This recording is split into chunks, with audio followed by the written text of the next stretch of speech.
Salam serbu. Salam. Selamat sore, salam sejahtera bagi kita sekaliannya. Oleh karena kemurahan hati Tuhan, kita dimungkinkan untuk melangsungkan ibadah Raya Minggu Puji Tuhan yang disertai dengan perjamuan suci, karena minggu ini adalah minggu yang pertama bagi kita sekaliannya. Saya juga tidak lupa menyapa anak-anak Tuhan, umat Tuhan, bahkan hamba-hamba Tuhan yang sedang mengikuti pemberitaan firman Tuhan lewat video internet, live streaming, YouTube, Facebook, di dalam negeri, di luar negeri, dimanapun Anda berada. Kiranya Tuhan memberkati kita sekaliannya. Puji Tuhan, kita oleh sebab itu kita mohonkan kemurahan Tuhan hadir di tengah ibadah ini. Kiranya Tuhan membukakan firman-Nya bagi kita untuk memulihkan segala sesuatunya, sehingga keadaan kita hari demi hari boleh ditandai dengan segala kemurahan-kemurahan, dan oleh kemurahan itu kita didorong lebih lagi untuk mengasihi dalam melayani pekerjaan Tuhan. Segera saja kita memperhatikan firman penggembalaan untuk ibadah Raya Minggu dari kitab Wahyu. Sekarang kita masih berada di Wahyu pasal 10 ayat 1 sampai dengan ayat yang ketiga. Puji Tuhan. Demikian firman Tuhan. Dan aku melihat seorang malaikat lain yang kuat turun dari surga, berselubungkan awan, dan pelangi ada di atas kepalanya, dan mukanya sama seperti matahari, dan kakinya bagaikan tiang api. Dalam tangannya ia memegang sebuah gulungan kitab kecil yang terbuka. Ia menginjakkan kaki kanannya di atas laut dan kaki kirinya di atas bumi. Ayat 3. Dan ia berseru dengan suara nyaring, sama seperti singa yang mengaum. Dan sesudah ia berseru, ketujuh guru itu memperdengarkan suaranya. Puji Tuhan. Ada 7 perkara hasil dari 7 kali percikan darah yang dialami oleh Tuhan Yesus Kristus. Sebab dia memang adalah Imam Besar Agung yang sudah memperdamaikan dosa kita. Ada 7 perkara hasil dari 7 kali percikan darah yang dialami oleh Tuhan Yesus Kristus sebagai Imam Besar yang sudah memperdamaikan dosa kita. Dia adalah tutup pendamaian itu. 1. Berselubungkan awan. 2. Pelangi ada di atas kepalanya. 3. Mukanya sama seperti matahari. 4. Kakinya bagaikan tiang api. 5. Ia memegang sebuah gulungan kitab kecil yang terbuka. 6. Ia menginjakkan kaki kanannya di atas laut dan kaki kirinya di atas bumi. 7. Ia berseru dengan suara nyaring, sama seperti singa yang mengaum. Puji Tuhan. Kemudian selanjutnya, ketujuh perkara tersebut dibagi atas 2 bagian. Sekarang setelah kita melihat 7 perkara tersebut, hasil dari 7 kali percikan darah di atas tutup pendamaian, selanjutnya ke-7 perkara itu dibagi atas 2 bagian. 1. Perkara yang pertama sampai dengan perkara yang keempat.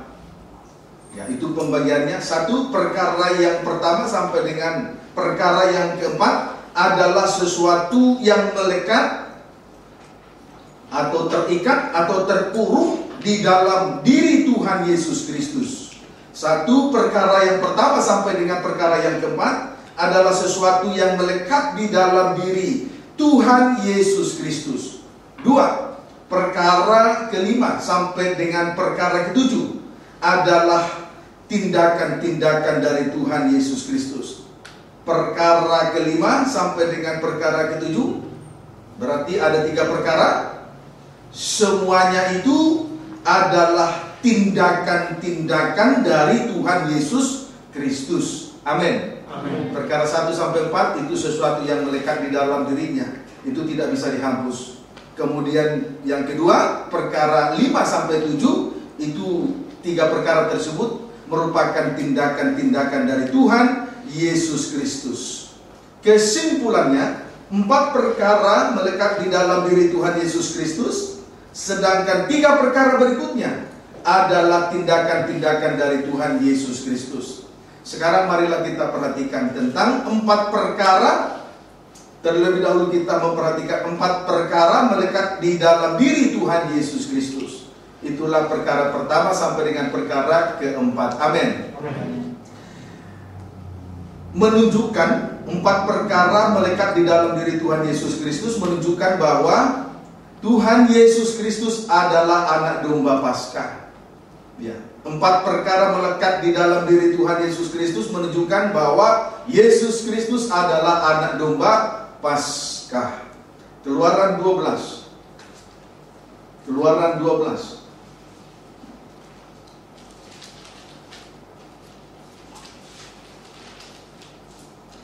Keluaran 12 ayat 3 dan 6. Demikian firman Tuhan. Katakanlah kepada segenap jemaah Israel. Ini temanya, perikopnya tentang perayaan Paskah. Ayat 3 dan 6. Katakanlah kepada segenap jemaah Israel, pada tanggal 10 bulan ini diambillah oleh masing-masing seekor anak domba menurut kaum keluarga, seekor anak domba untuk tiap-tiap rumah tangga. Ayat 6, kamu harus mengurungnya sampai hari yang ke-14 bulan ini. Lalu seluruh jemaah Israel yang berkumpul harus menyembelihnya pada waktu senja.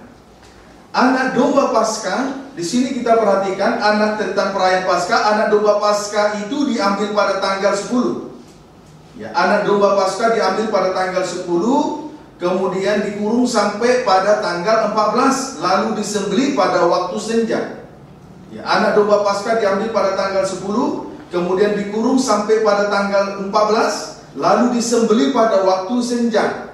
Berarti ada 4 hari lamanya dikurung. Berarti anak domba Paskah ada 4 hari lamanya dikurung sebelum disembelih. Amin, saudaraku. Puji Tuhan. Selanjutnya, mari kita melihat perincian dari 4 hari tersebut. 2 Petrus 3 ayat 8. 2 Petrus 3 ayat 8. Demikian firman Tuhan. Akan tetapi saudara-saudaraku yang kekasih, yang satu ini tidak boleh kamu lupakan, yaitu bahwa di hadapan Tuhan 1 hari sama seperti 1000 tahun, dan 1000 tahun sama seperti 1 hari. Saudaraku, di hadapan Tuhan 1 hari sama seperti 1000 tahun, dan 1000 tahun sama seperti 1 hari. Hal ini tidak boleh dilupakan. Pendeknya, 4 hari sama dengan 4000 tahun. Dengan perincian 4 hari kali 1000 tahun sama dengan 4000 tahun. Amin, saudaraku. Terhitung dari kejatuhan Adam sampai dengan Yesus Kristus disalibkan.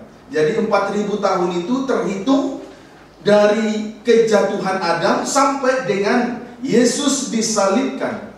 Strip pertama, Adam sampai dengan Abraham sama dengan 2 hari kali 1000 sama dengan 2000 tahun.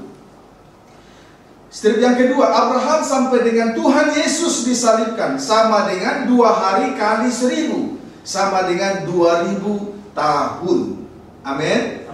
Kesimpulannya, dari Adam sampai dengan Tuhan Yesus disalibkan sama dengan 4000 tahun lamanya. Puji Tuhan. 1 Petrus 1 ayat 20. 1 Petrus 1 ayat 20. Demikian firman Tuhan. Ia telah dipilih sebelum dunia dijadikan. Ia telah dipilih sebelum dunia dijadikan. Haleluya. Roma 16 ayat 25.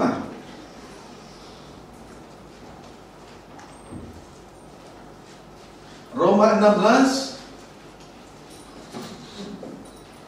ayat 25, demikian firman Tuhan. Bagi Dia yang berkuasa menguatkan kamu menurut Injil yang kumasyurkan dan pemberitaan tentang Yesus Kristus sesuai dengan pernyataan rahasia yang didiamkan berabad-abad lamanya perhatikan kalimat pada ayat ini, rahasia yang didiamkan berabad-abad lamanya. Artinya pilihan itu telah ditetapkan dari sejak semula. Pilihan itu telah ditetapkan dari sejak semula. Amin, saudaraku. Ayat 26. Tetapi yang sekarang telah dinyatakan dan yang menurut perintah Allah yang abadi telah diberitakan oleh kitab para nabi, kepada segala bangsa untuk membimbing mereka kepada ketaatan iman.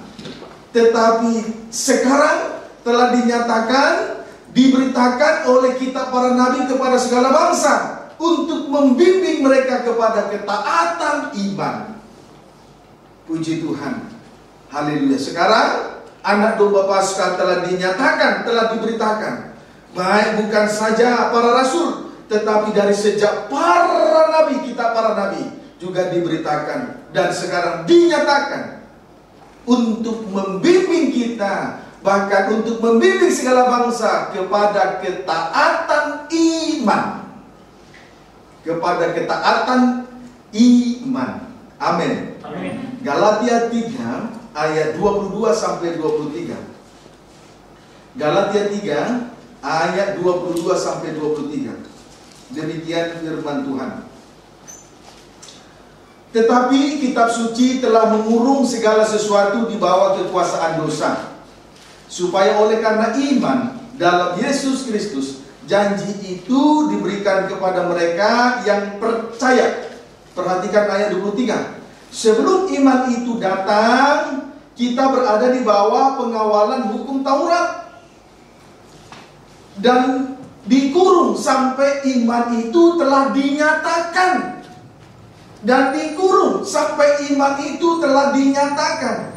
Jadi sebelum iman itu datang, sebelum kita dibenarkan oleh darah salib Kristus, saudaraku, kita berada di bawah penghukuman hukum Taurat, di bawah pengawalan hukum Taurat, dan dikurung sampai iman itu dinyatakan oleh kebenaran salib. Amin, saudaraku. Puji Tuhan. Saya ulangi kembali, sebelum iman itu datang, sebelum Yesus disalibkan, kita berada di bawah pengawalan hukum Taurat atau dikurung sampai iman itu telah dinyatakan. Amin, saudaraku. Puji Tuhan. Haleluya. Roma 3 ayat 21 sampai 22. Roma 3 ayat 21 sampai 22. Demikian firman Tuhan. Manusia dibenarkan karena iman. Ayat 21. Tetapi sekarang tanpa hukum Taurat, kebenaran Allah telah dinyatakan, seperti yang disaksikan dalam kitab Taurat dan kitab-kitab para nabi. Ayat 22, yaitu kebenaran Allah karena iman dalam Yesus Kristus bagi semua orang yang percaya, sebab tidak ada perbedaan. Haleluya. Kebenaran Allah telah dinyatakan sekarang kepada kita, yaitu kebenaran dalam iman oleh Yesus Kristus, oleh pribadi Yesus Kristus yang disalibkan itu. Amin, saudaraku. Puji Tuhan. Haleluya. Ayat 28. Karena kami yakin bahwa manusia dibenarkan karena iman dan bukan karena ia melakukan hukum Taurat. Manusia dibenarkan karena kebenaran iman oleh salib Kristus, bukan karena hasil usaha dari manusia itu sendiri. Amin, saudaraku. Tetapi oleh karena kebenaran dari Allah. Itulah kebenaran iman. Kiranya dapat dipahami manusia. Dapat dipahami, saudaraku. Manusia dibenarkan bukan karena manusia. Manusia dibenarkan karena iman oleh darah salib Kristus. Jadi bukan karena ia melakukan hukum Taurat, bukan karena hasil usaha. Seperti apapun manusia berjuang, berusaha untuk membenarkan dirinya, saudaraku, itu tidak ada artinya. Karena manusia dibenarkan karena iman oleh darah salib yang dikerjakan Yesus Kristus, bukan karena ia melakukan hukum Taurat, bukan karena hasil usaha. Jadi seperti apapun manusia berjuang untuk membenarkan dirinya, semua tidak ada artinya. Karena manusia dibenarkan oleh karena iman. Amin, saudaraku. Puji Tuhan. Haleluya. Roma pasal 7 ayat 6. Roma pasal 7. Sebelum saya baca, saya tambahkan sedikit. Yang biasa berjuang untuk membenarkan dirinya di hadapan manusia, saya sampaikan, hentikan, tidak ada artinya itu.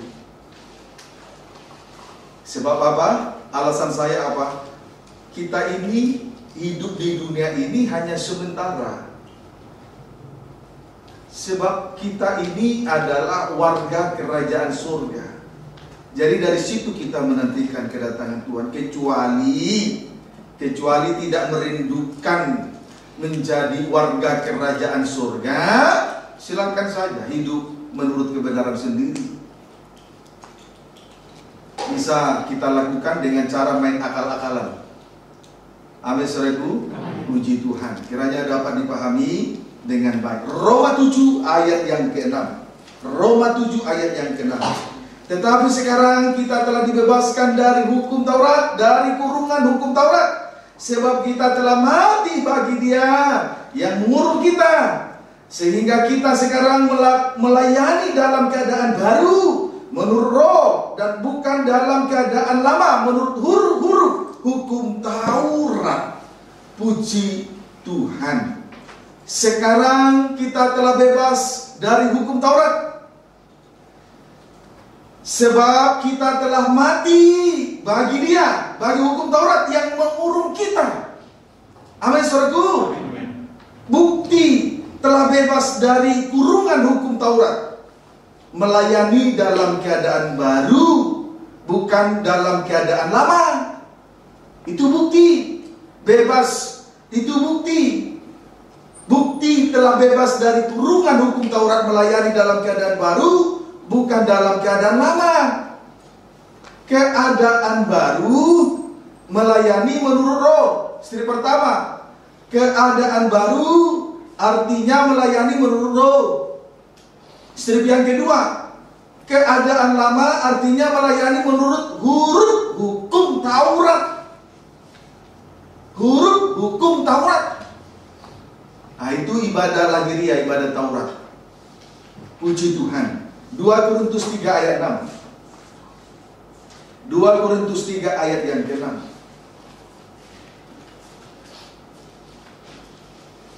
Ialah membuat kami juga sanggup menjadi pelayan-pelayan dari suatu perjanjian baru, yang tidak terdiri dari hukum yang tertulis, tetapi dari roh. Sebab hukum yang tertulis mematikan, tetapi roh menghidupkan.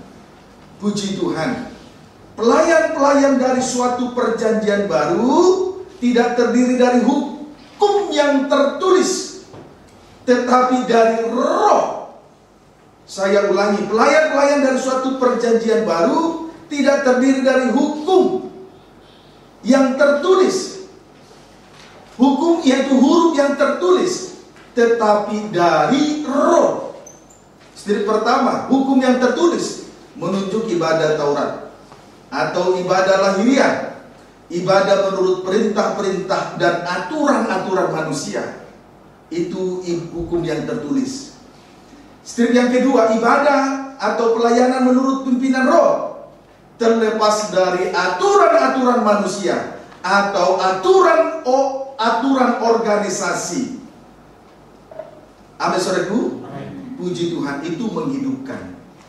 Jadi ibadah pelayanan menurut pimpinan roh itu terlepas dari aturan manusia atau aturan organisasi. Dan pelayanan menurut pimpinan roh itu menghidupkan.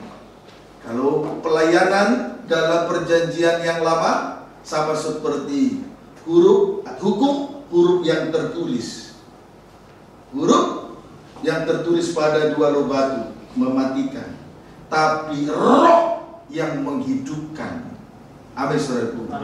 Itulah pelayanan dalam perjanjian baru. Puji Tuhan. Itu sebabnya di atas tadi saya katakan, kalau seseorang berusaha untuk membenarkan dirinya, berjuang, berusaha membenarkan dirinya menurut kebenaran manusia, tidak ada artinya. Itu sama halnya dengan melayani, beribadah melayani dalam bentuk Taurat atau ibadah yang dijalankan secara lahiriah, tidak ada artinya. Apa ibadah Taurat, ibadah lahiriah? Mulut memuliakan Tuhan, tapi hatinya jauh dari Tuhan. Setiap firman yang dia dengar, dia tolak mentah-mentah. Puji Tuhan, tidak membuka hatinya, tidak dibuka untuk firman Allah. Itu ibadah Taurat, itu mematikan, tidak ada artinya. Dapat dipahami, saudaraku. Tetapi puji Tuhan, kita sudah mati terhadap hukum Taurat, terhadap hukum yang mengurung kita selama ini. Sekarang kita bebas melayani dalam keadaan baru, dipimpin oleh Roh, bukan lagi ibadah dalam bentuk lahiriah semata. Amin, saudaraku. Puji Tuhan. Ayat 11, perhatikan baik-baik. Sebab jika yang pudar itu disertai dengan kemuliaan, betapa lebihnya lagi yang tidak pudar itu disertai kemuliaan. Perhatikan, jika yang pudar itu disertai dengan kemuliaan, betapa lebihnya lagi yang tidak pudar itu disertai kemuliaan. Pudar menuju ibadah Taurat atau lahiriah bersifat sementara, tidak kekal. Pendeknya ibadah Taurat mematikan. Sama seperti huruf-huruf yang tertulis pada dua loh batu. Hukum-hukum atau huruf yang tertulis pada dua loh batu. Sedangkan tidak pudar menunjuk kemuliaan yang kekal. Ini pelayan-pelayan dari suatu perjanjian yang baru. Amin, saudaraku. Puji Tuhan. Haleluya. Saudaraku, kita bersyukur Ia telah dipilih dan ditetapkan sebelum dunia ini dijadikan. Dialah rahasia yang berabad-abad, rahasia yang tersembunyi berabad-abad, dari Adam sampai kepada Yesus disalibkan, ada 4000 tahun. Tetapi sekarang dinyatakan.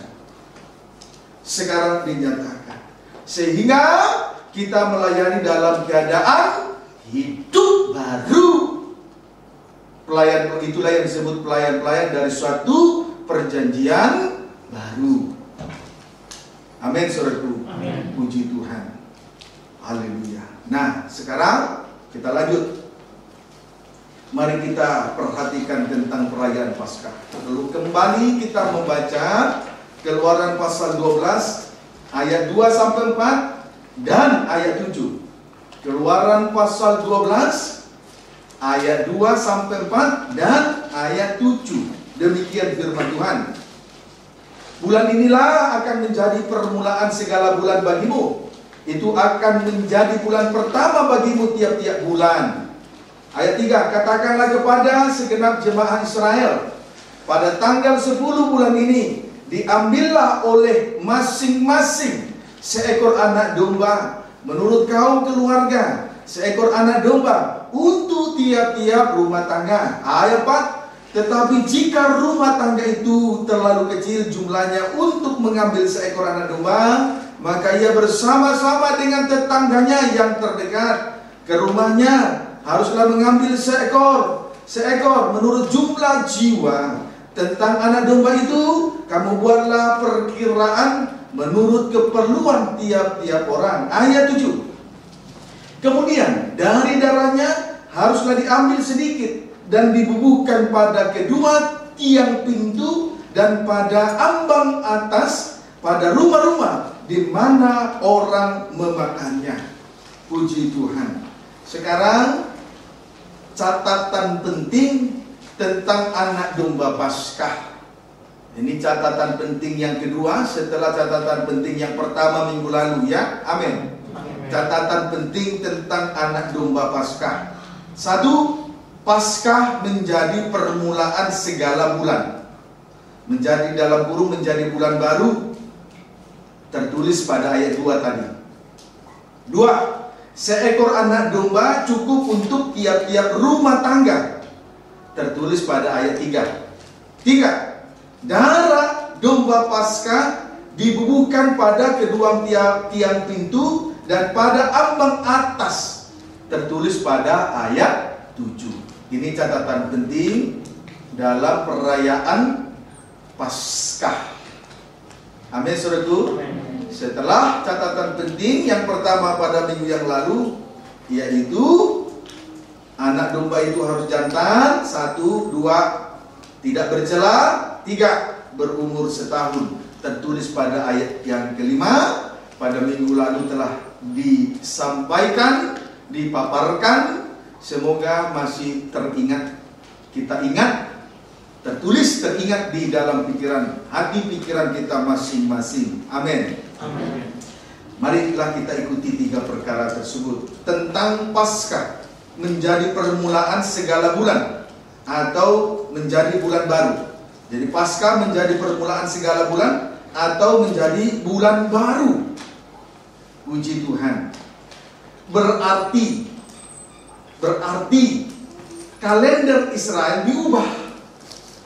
Berarti kalender Israel diubah. Sebetulnya bulan Abib Nisan adalah bulan ke-7. Adalah bulan ke-7. Berubah menjadi bulan pertama. Berubah menjadi bulan pertama. Berubah menjadi bulan baru. Abib Nisan itu bulan ke-7. Tetapi akhirnya berubah menjadi bulan pertama atau bulan baru. Nah, itulah tentang Paskah. Amin, saudaraku. Nah, pengertian rohaninya untuk kita sekarang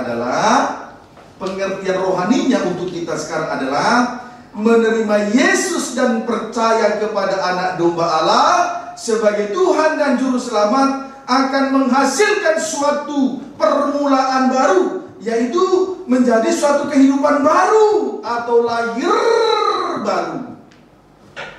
Itu pengertian rohaninya untuk kita sekarang. Ada amin? Amin. Puji Tuhan. Haleluya. Menjadi suatu kehidupan yang baru atau disebut lahir baru. Puji Tuhan. Merindu menjadi suatu kehidupan yang baru, lahir baru. Siapa yang merindu lahir baru? Puji Tuhan. Bayangkan, Abib Nisan itu bulan ke-7 berubah menjadi bulan yang pertama. Haleluya. Puji Tuhan. Arti rohaninya menerima Yesus dan percaya kepada anak domba Allah sebagai Tuhan dan Juru Selamat akan menghasilkan suatu permulaan baru, yaitu menjadi suatu kehidupan baru atau lahir baru. 2 Korintus 5 ayat 17.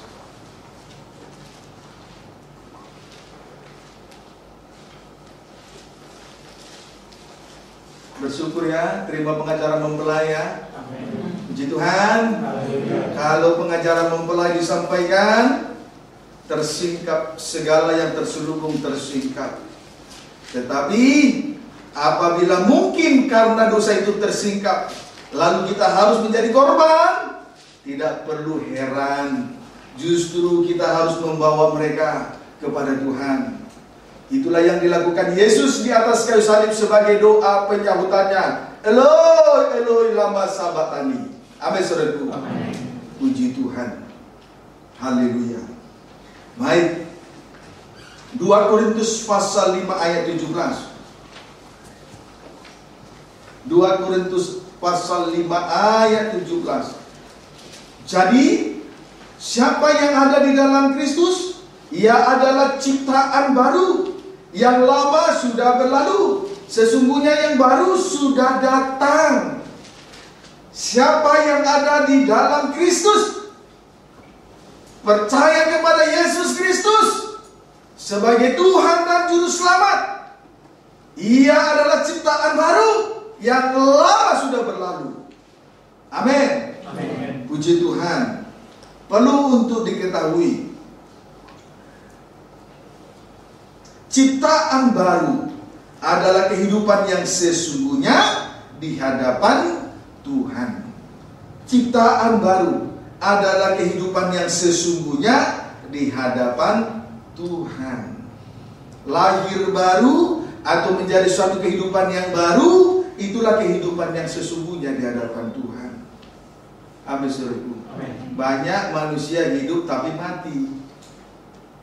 Tapi kehidupan yang dilahirkan kembali, itulah kehidupan yang sesungguhnya di hadapan Tuhan. Amin, saudaraku. Saya ulangi, banyak orang hidup di atas muka bumi, tapi sebetulnya sudah mati di hadapan Tuhan. Bukan kehidupan yang semacam ini yang Tuhan mau, tetapi menjadi ciptaan baru, suatu kehidupan baru. Itulah kehidupan yang sesungguhnya di hadapan Tuhan. Puji Tuhan. Galatia pasal 6 ayat 15.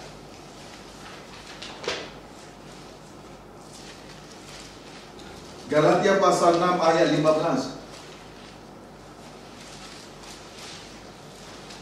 Demikian firman Tuhan. Sebab bersunat atau tidak bersunat tidak ada artinya, tetapi menjadi ciptaan baru, itulah yang ada artinya.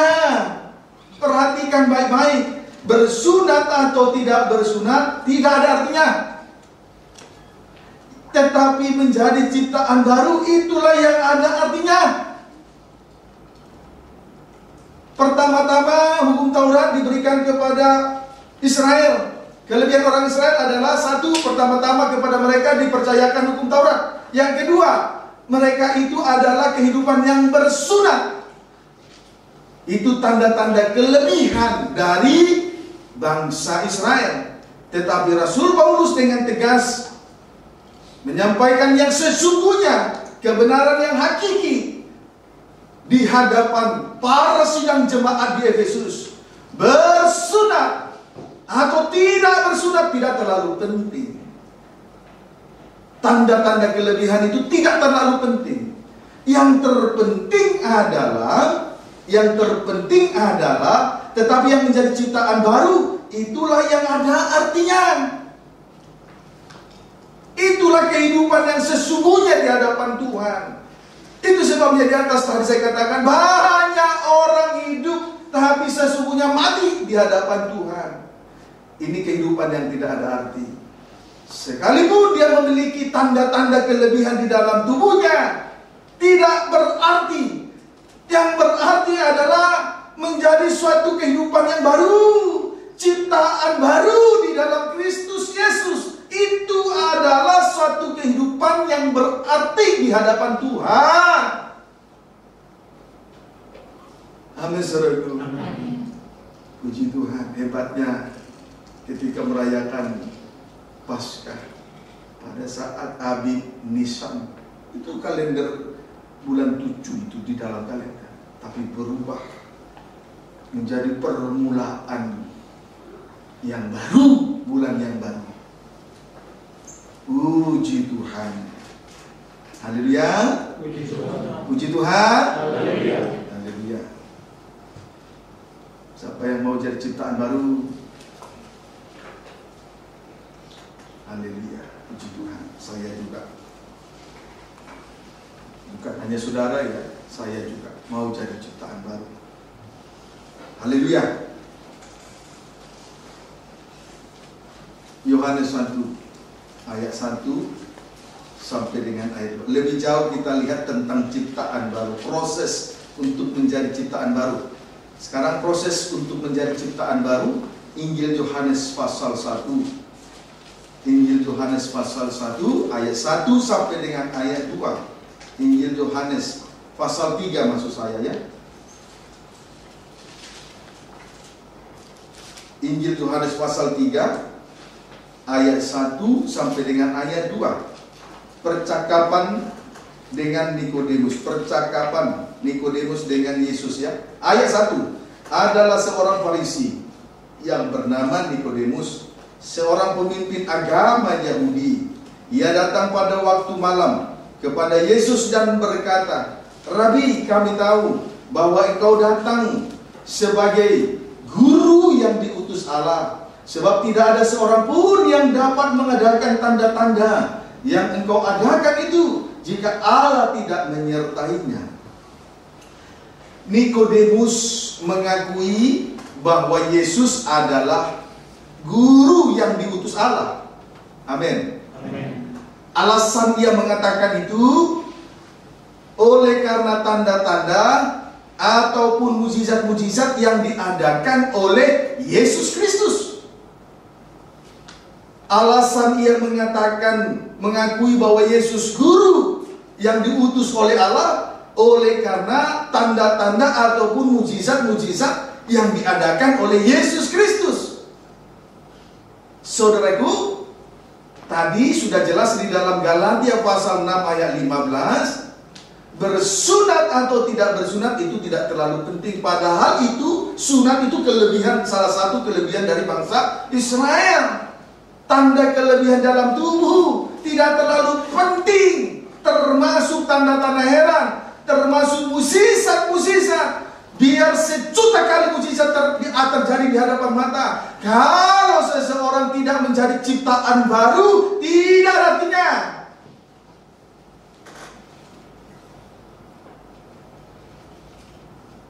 Amin, saudaraku. Tidak ada artinya. Tidak ada artinya. Mari saya akan buktikan. Ayat 3, perhatikan baik-baik. Yesus menjawab Nikodemus, katanya, "Aku berkata kepadamu, sesungguhnya jika seorang tidak dilahirkan kembali, ia tidak dapat melihat kerajaan Allah." Puji Tuhan. Yesus berkata, jika seseorang tidak dilahirkan kembali menjadi suatu kehidupan yang baru, ia tidak dapat melihat kerajaan surga. Pendeknya tidak masuk surga. Berarti di neraka. Di neraka. Dapat dipahami, saudaraku. Ayat 4. Kata Nikodemus kepadanya, bagaimanakah mungkin seorang dilahirkan kalau ia sudah tua? Dapatkah ia masuk kembali ke dalam rahim ibunya dan dilahirkan lagi? Puji Tuhan. Nikodemus tidak mengerti tentang kelahiran kembali. Padahal Nikodemus ini seorang Farisi, pemimpin agama Yahudi, pemimpin di dalam rumah Tuhan, ahli Taurat, tapi tidak mengerti tentang kelahiran kembali. Banyak orang Kristen tidak mengerti tentang kelahiran kembali, dan itu sangat lucu sekali rasanya. Kalau seorang pemimpin rumah Tuhan tidak mengerti tentang kelahiran kembali, itu lucu rasanya, menggelikan sekali. Paham, saudaraku? Puji Tuhan. Ayat 5 sampai ayat 7. Jawab Yesus, "Aku berkata kepadamu, sesungguhnya jika seorang tidak dilahirkan dari air dan roh, ia tidak dapat masuk ke dalam kerajaan Allah. Apa yang dilahirkan dari daging adalah daging, dan apa yang dilahirkan dari roh adalah roh. Janganlah engkau heran, karena aku berkata kepadamu, kamu harus dilahirkan kembali."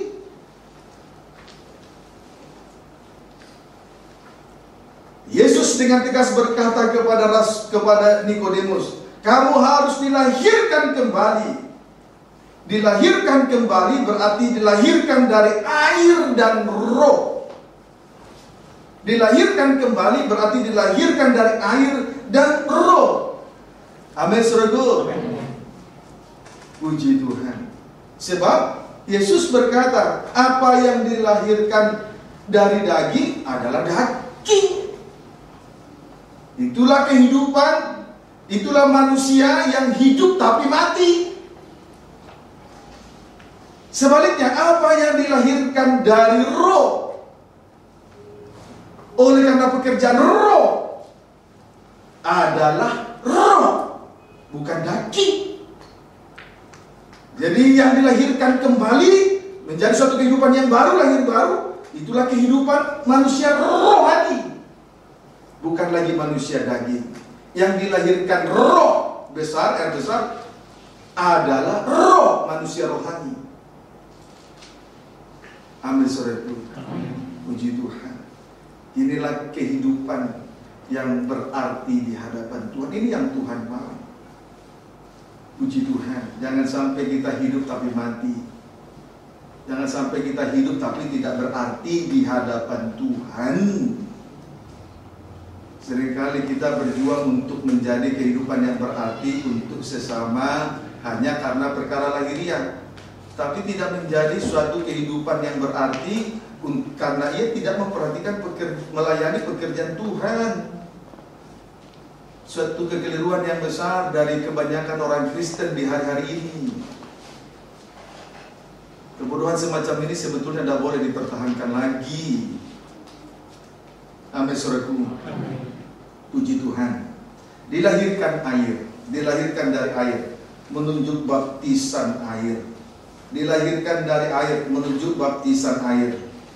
Baptisan air berbicara tentang kematian dan kebangkitan Tuhan Yesus Kristus. Itu tertulis di dalam Roma pasal 6 ayat 3-5. Dilahirkan dari air menunjuk baptisan air. Sedangkan baptisan air berbicara tentang kematian dan kebangkitan Tuhan Yesus Kristus. Itu tertulis di dalam Roma pasal 6 ayat 3 sampai dengan ayat 5. Amin, saudaraku. Puji Tuhan. Tetapi baptisan air harus didahului oleh baptisan darah. Tetapi baptisan air harus didahului oleh baptisan darah, yaitu bertobat. Jadi sebelum dibaptis air, terlebih dahulu bertobat. Itu yang disebut baptisan darah. Puji Tuhan. Dalam susunan tabernakel, bertobat terlebih dahulu, terkena kepada mezbah korban bakaran. Jadi mezbah korban bakaran menuju kepada pertobatan. Sesudah itu kolam pembasuhan tembaga, menunjuk baptisan air. Baptisan air berbicara tentang kematian dan kebangkitan Yesus Kristus. Kuasa kematian Yesus mengubur hidup yang lama. Daging tidak bersuara lagi. Kalau daging sudah mati, biar bagaimanapun daging sudah tidak bisa lagi diajak kompromi untuk berbuat sesuatu yang tidak baik, yang tidak suci, yang tidak benar. Tidak bisa. Kalau daging sudah mati, maka kehidupan yang lama dikubur. Amin, saudaraku. Kuasa kebangkitan Yesus. Hari ketiga Yesus bangkit dalam suasana kehidupan yang baru, hidup baru yang lama sudah berlalu. Amin, saudaraku. Puji Tuhan. Itu menunjuk kepada orang-orang imam-imam yang melayani Tuhan, yang senantiasa hidup di dalam kesucian, memperhatikan tahbisan yang benar di hadapan Tuhan. Itu suasana kebangkitan. Melayani dengan memperhatikan tahbisan yang benar di hadapan Tuhan. Amin, saudaraku. Puji Tuhan. Perhatikanlah tahbisan kita masing-masing. Selanjutnya baptisan roh. Dalam susunan tabernakel terkena pada pintu kemah.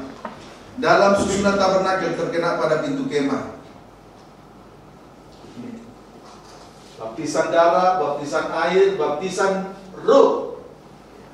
Ini pintu kemah. Terkena pada pintu kemah. Puji Tuhan. Pintu kemah berfungsi menjadi pemisah antara ruangan suci dengan halaman. Jadi Roh Kudus itu, kehidupan yang dibaptis, kehidupan yang dipenuhkan oleh Roh Kudus, berfungsi untuk memisahkan dirinya dari ibadah Taurat, dari ibadah lahiriah, dan perbuatan daging yang lain. Itu fungsi Roh Kudus. Amin, saudaraku. Puji Tuhan. Haleluya. Nah, 1 Yohanes 5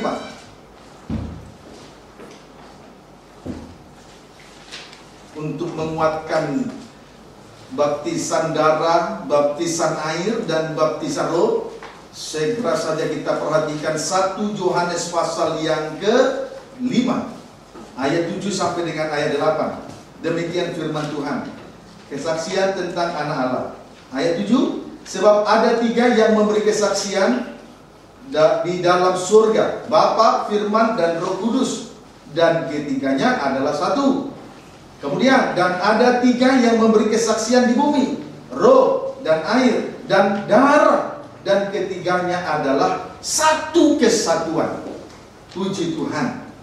3 kesaksian di surga, yaitu 1 Bapa, 2 Firman, 3 Roh Kudus. Ketiga-tiganya adalah satu. Itulah Allah Trinitas. Kemudian ada pula 3 saksi di bumi. Ada pula 3 saksi di bumi. Roh, 1 roh, 2 air, 3 darah. Dan ketiga-tiganya juga adalah satu kesatuan.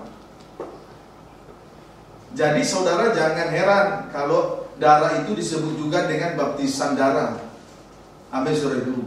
Itu merupakan satu kesatuan. Kalau air disebut baptisan, kemudian roh disebut baptisan, kenapa darah juga tidak disebut baptisan? Sebab memang tanda kelahiran itu, kalau bayi yang lahir itu dari rahim ibunya ditandai dengan darah dan air ketuban. Amin, saudara itu. Jadi berarti darah itu juga baptisan. Dan ketiga-tiganya, roh, tanda air, tanda darah, itu merupakan satu kesatuan. Dan itu menjadi saksi di bumi. Itu saksi yang sah di bumi untuk menjadi suatu kehidupan yang baru, lahir baru. Itu saksinya di bumi. 2-3 saksi barulah dianggap sah di hadapan Tuhan. Amin, saudara. Puji Tuhan. Kiranya dapat dipahami dengan baik. Itulah kelahiran baru. Ayat 9, 1 Yohanes 5 ayat 9. Kita menerima kesaksian manusia, tetapi kesaksian Allah lebih kuat. Sebab demikianlah kesaksian yang diberikan Allah tentang anaknya. Puji Tuhan. Inilah 3 kesaksian di bumi dan di surga. Supaya dengan 2-3 kesaksian ini dianggap sah di hadapan Tuhan. Sah menjadi suatu kehidupan yang baru karena dilahirkan oleh roh, air, dan darah. Amin, saudaraku. Puji Tuhan. Tidak bisa kita berkata aku sudah lahir baru. Saksinya apa? Ada 3 saksi di bumi. Dilahirkan oleh roh, dilahirkan oleh air, dilahirkan oleh darah. Ada 3 saksinya. Bertobat, mati dan bangkit, dan dipenuhkan oleh Roh Kudus. Itu 3 saksi. Barulah dianggap sah, diakui sah menjadi suatu kehidupan yang baru. Puji Tuhan. Amin, saudaraku. Haleluya. Dan 3-tiganya ini adalah merupakan dasar kita untuk hidup suci melayani Tuhan. Itu dasar kita hidup suci melayani Tuhan. Haleluya. Nah, sekarang tentang seekor anak domba cukup untuk tiap-tiap rumah tangga. Ya, seekor anak domba cukup untuk tiap-tiap rumah tangga. Tadi ditulis di dalam Keluaran pasal 12 ayat 2 ya, ayat 3 maksud saya. Ayat 3. Seekor anak domba cukup untuk tiap-tiap rumah tangga. Ditulis dalam Keluaran pasal yang ke-12 ayat 3, tadi sudah dibaca. Saudaraku, Yesus anak domba Allah yang sanggup menyelamatkan nikah-nikah dan rumah tangga, bahkan seisi dunia. Tadi seekor anak domba cukup untuk tiap-tiap rumah tangga. Maka perlu juga saya tandaskan, Yesus adalah anak domba Allah yang sanggup menyelamatkan nikah-nikah, dan rumah tangga, bahkan seantero dunia ini, cukup seekor anak domba saja. Puji Tuhan. Kisah Rasul 16. Kisah Rasul 16.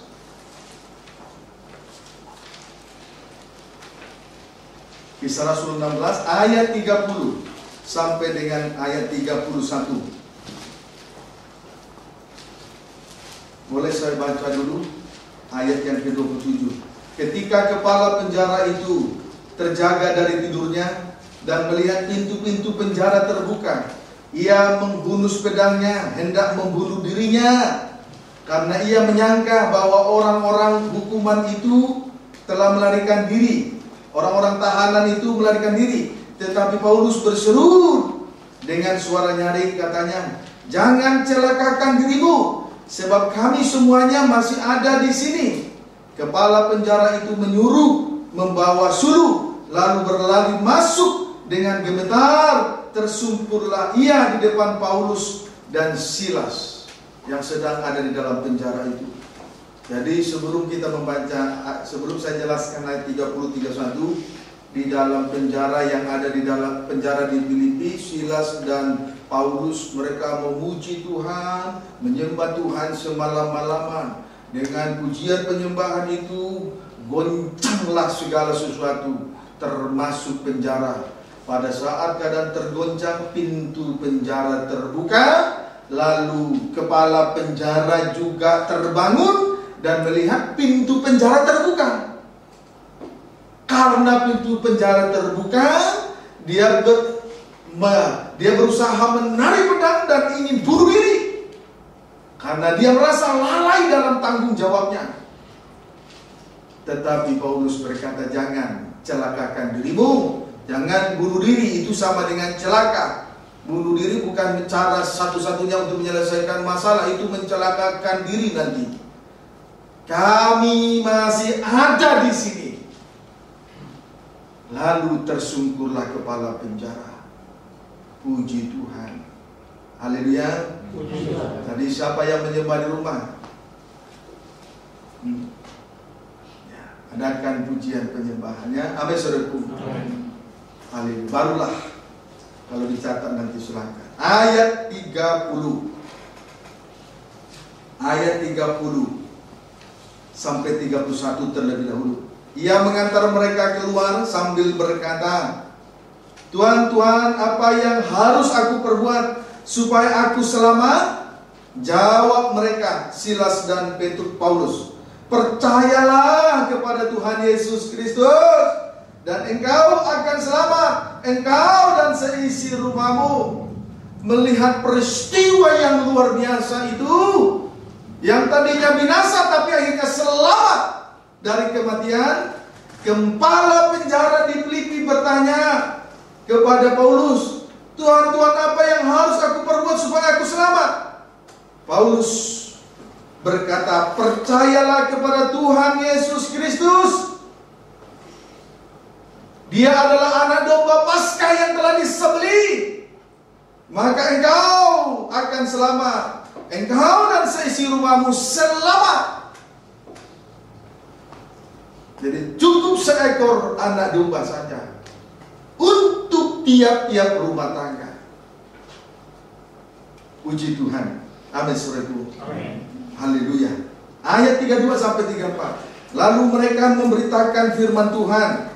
Paulus dan Silas memberitakan firman Tuhan kepada kepala penjara di Filipi dan kepada semua orang yang ada di dalam rumahnya. Pada jam itu juga kepala penjara itu membawa mereka dan membasuh bilur-bilur mereka, Paulus dan Silas. Seketika itu juga ia dan keluarganya memberi diri dibaptis. Lalu ia membawa mereka ke rumahnya dan menghidangkan makanan kepada mereka. Dan ia sangat bergembira bahwa ia dan seisi rumahnya telah menjadi percaya kepada Allah. Puji Tuhan. Saudaraku, kepala penjara di Filipi diselamatkan, bahkan seisi rumah diselamatkan. Amin saudaraku. Sebab Yesus Kristus adalah anak domba Allah. Dia satu-satunya sebagai Tuhan dan Juru Selamat. Jadi cukup satu ekor anak domba untuk tiap-tiap rumah tangga. Puji Tuhan. Amin saudaraku. Nah, Yohanes 1 dikuatkan kembali oleh Nabi Yohanes. Yohanes 1 ayat 29. Injil Yohanes 1 ayat 29. Demikian firman Tuhan. Yohanes menunjuk kepada Yesus. Ayat 29. Pada keesokan harinya, Yohanes melihat Yesus datang kepadanya dan ia berkata, "Lihatlah anak domba Allah yang menghapus dosa dunia." Nabi Yohanes atau Yohanes Pembaptis berkata kepada murid-muridnya, "Lihatlah anak domba Allah yang menghapus dosa dunia." Dialah anak domba Allah yang telah disembelih di atas kayu salib untuk menghapus dosa dunia. Tidak ada yang lain. Allah itu Esa. Esa pula dia memperdamaikan dosa manusia kepada Allah. Dalam 1 Timotius. Amin saudaraku. Cukup satu ekor anak domba. Haleluya, puji Tuhan. Ibrani pasal 10. Ibrani pasal 9 maksud saya.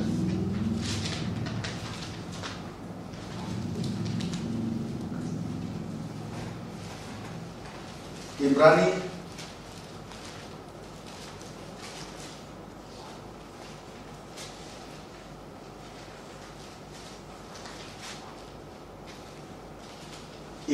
pasal 9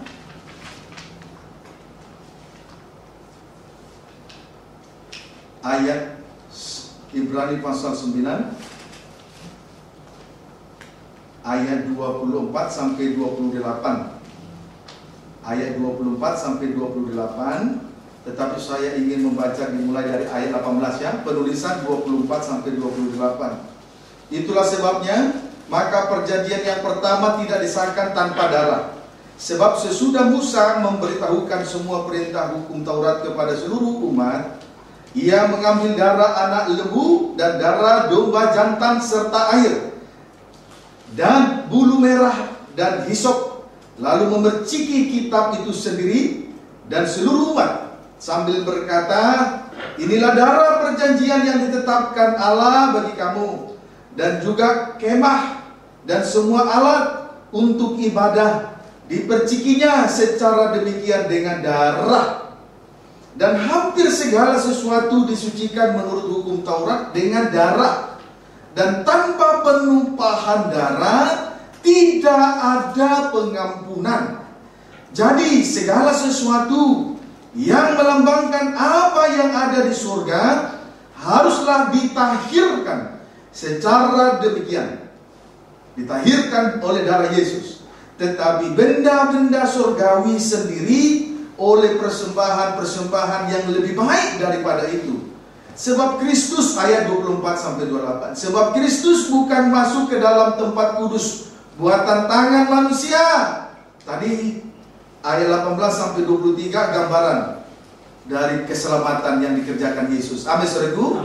Sekarang ayat 24. Sebab Kristus bukan masuk ke dalam tempat kudus buatan tangan manusia, kemah Musa, yang hanya merupakan gambaran saja dari yang sebenarnya, tetapi ke dalam surga sendiri untuk menghadap hadirat Allah guna kepentingan kita. Dan ia bukan untuk berulang-ulang mempersembahkan dirinya sendiri sebagaimana imam besar setiap tahun masuk ke dalam tempat kudus ruangan maha suci dengan darah yang bukan darahnya sendiri. Sebab jika demikian ia harus berulang-ulang menderita sejak dunia ini dijadikan. Tetapi sekarang ia hanya satu kali saja menyatakan dirinya pada zaman akhir untuk menghapuskan dosa oleh korbannya. 27. Dan sama seperti manusia ditetapkan untuk mati hanya satu kali saja, dan sesudah itu dihakimi. Demikian pula Kristus hanya satu kali saja mengorbankan dirinya untuk menanggung dosa banyak orang. Sesudah itu ia akan menyatakan dirinya sekali lagi tanpa menanggung dosa untuk menganugerahkan keselamatan kepada mereka yang menantikan Dia. Jadi hanya oleh satu korban manusia diselamatkan. Amin, saudaraku. Puji Tuhan. Haleluya. Maka setiap perabotan yang ada di dalam tabernakel, semua itu harus diperciki dengan darah. Yang melayani Tuhan sesuai dengan karunia-karunia dan jabatan-jabatan Roh Kudus harus ditandai dengan darah Yesus. Harus ditandai dengan pengorbanan. Amin, saudaraku. Tidak boleh asal melayani Tuhan. Jangan sampai terlihat seperti rapi tersusur, terlihat lemah lembut rendah hati, tetapi manusia batinnya tidak ditandai dengan darah. Tidak benar. Tidak benar. Dapat dipahami? Puji Tuhan. Haleluya. Harus semua perabotan harus diperciki dengan darah. Hampir semua. Sebab tanpa penumpahan darah tidak ada pengampunan. Tetapi hanya oleh satu korban kita diselamatkan. Kepala penjara dan seisi rumahnya diselamatkan hanya oleh satu korban. Kita diselamatkan untuk selama-lamanya. Amin, saudaraku. Puji Tuhan. Sekarang tentang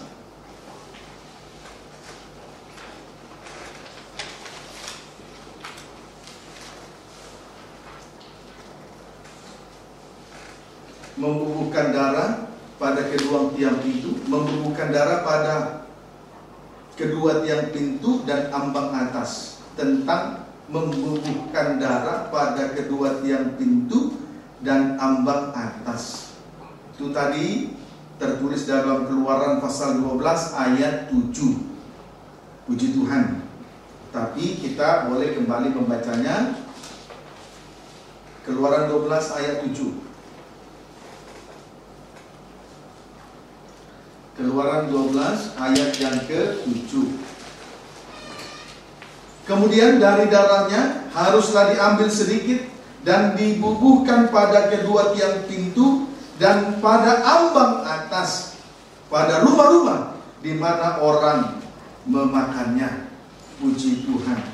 Saudaraku, darah anak domba Paskah itu, sedikit dari darah anak domba Paskah itu dibubuhkan pada kedua tiang pintu dan ambang atas pintu. Arti rohaninya, pengertian rohaninya untuk kita sekarang adalah ada tanda darah. Tubuh, jiwa, roh, ada tanda darah pada tubuh, jiwa, dan roh. Haleluya. Kedua tiang pintu itu menuju kepada jiwa dan roh, ada dalam tanda darah. Ambang atas itu menuju kepada tubuh, ada dalam tanda darah. Jadi tubuh, jiwa, dan roh ada dalam tanda darah. Puji Tuhan. Kemudian ayat 12 sampai 13.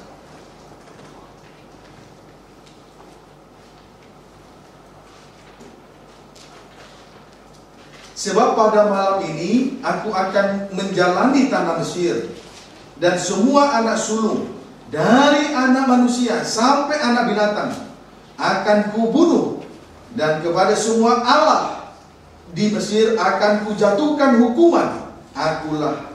Akulah Tuhan.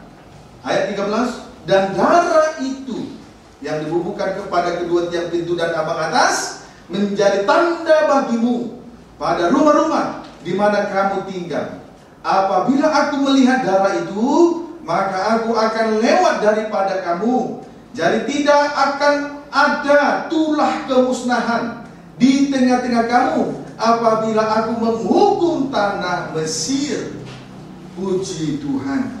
Kalau ada tanda darah pada tubuh, jiwa, dan roh, terlepas dari penghukuman yang memusnahkan,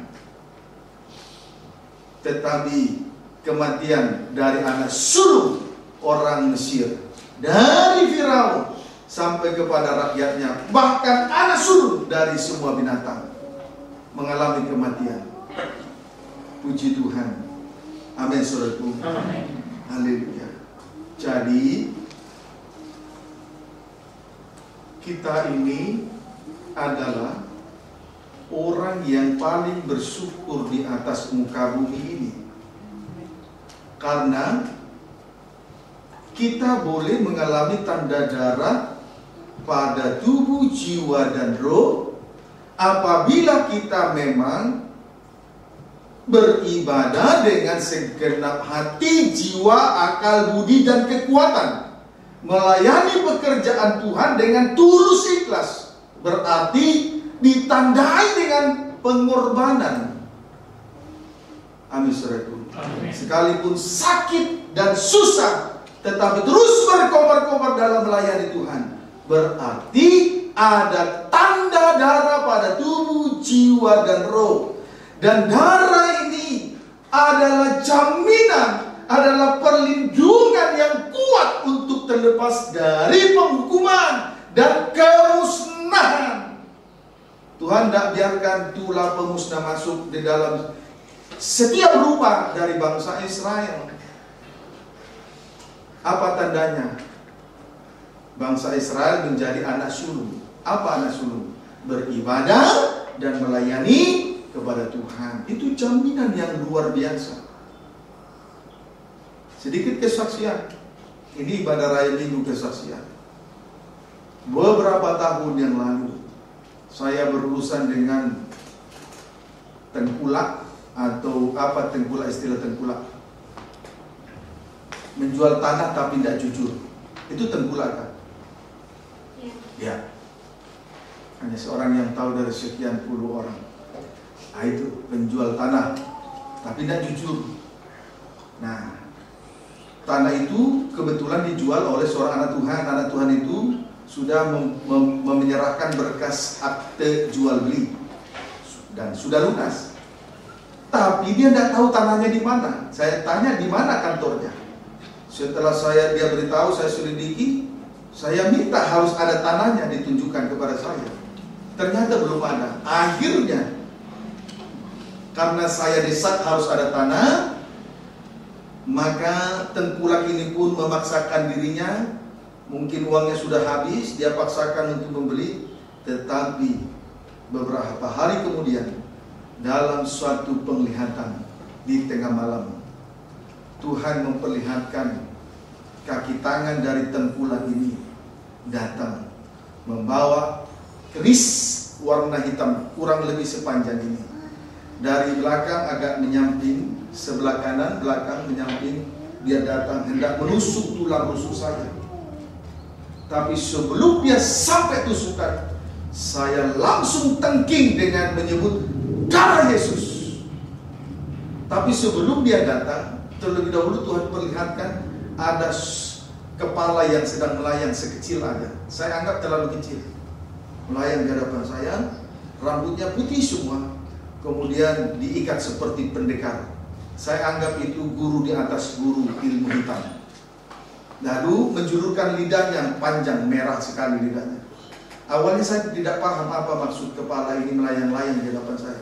Tapi sesudah dia datang, kaki tangan tengkulak itu datang hendak membunuh saya dengan keris, barulah saya tahu dia sedang berencana, tengkulak ini berencana buruk, jahat kepada saya. Tapi oleh darah Yesus, bukan karena apa-apa, tapi oleh karena darah Yesus, ada jaminan. Amin, saudara. Amin. Sebab itu tadi di atas tadi saya sudah katakan, kita ini adalah orang yang paling bersyukur karena kita hidup di dalam kemurahan, kasih karunia yang dianugerahkan. Yesus mati di atas kayu salib, darahnya tercurah atas kita. Itu kemurahan. Sebab itu, mari kita melayani pekerjaan Tuhan dengan lebih sungguh-sungguh. Ada jaminan, ada perlindungan. Lepas dari tulah pemusnah. Tetapi rumah-rumah dari orang Mesir, dari Firaun sampai rakyatnya, mengalami kematian anak sulung. Hargai ibadah dan pelayanan ini.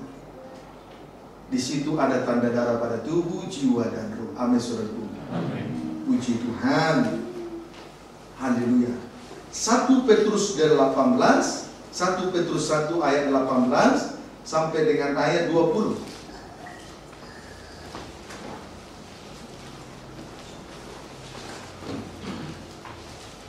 Jadi jangan sampai ada di antara kita merasa sia-sia beribadah ya. Amin, saudaraku. Apalagi melayani disertai dengan pengorbanan, itu kemurahan besar. Itu jaminan dan perlindungan untuk lepas dari tulah pemusnah ya. Amin, saudaraku. Puji Tuhan. Baik, 1 Petrus 1 ayat 18 sampai 20. Sebab kamu tahu bahwa kamu telah ditebus dari cara hidupmu yang sia-sia, yang kamu warisi dari nenek moyangmu itu, bukan dengan barang yang fana, bukan pula dengan perak atau emas, melainkan dengan darah yang mahal, yaitu darah Kristus, yang sama seperti darah anak domba, yang tak bernoda dan tak bercacat. Ia telah dipilih sebelum dunia dijadikan, tetapi karena kamu baru menyatakan dirinya pada zaman akhir ini. Kehidupan kita telah ditebus oleh darah Yesus, darah anak domba yang tak bernoda, yang darah anak domba yang tak bernoda dan tak bercacat. Dan darah itu berlaku sampai sekarang. Amin, saudaraku. Darah itu berlaku sampai sekarang untuk menjadi jaminan dan perlindungan sehingga terlepas dari tulah pemusnah. Amin, saudaraku. Hebat ya, darah Yesus melindungi anak-anak sulungnya. Amin, saudaraku. Puji Tuhan. Haleluya. Kiranya dapat dipahami dan kehidupan kita di dalam kemurahan yang semakin bertambah-tambah. Amin, saudaraku. Puji Tuhan. Nah, itulah 4 hari dikurung. Semoga dapat dipahami dengan baik. Tuhan Yesus memberkati kita sekaliannya. Kemungkinan besar di minggu yang akan datang kita akan melihat bagian yang kedua, 3 tindakan Tuhan, perkara 5 sampai perkara 7. Puji Tuhan, Tuhan Yesus memberkati kita sekalian.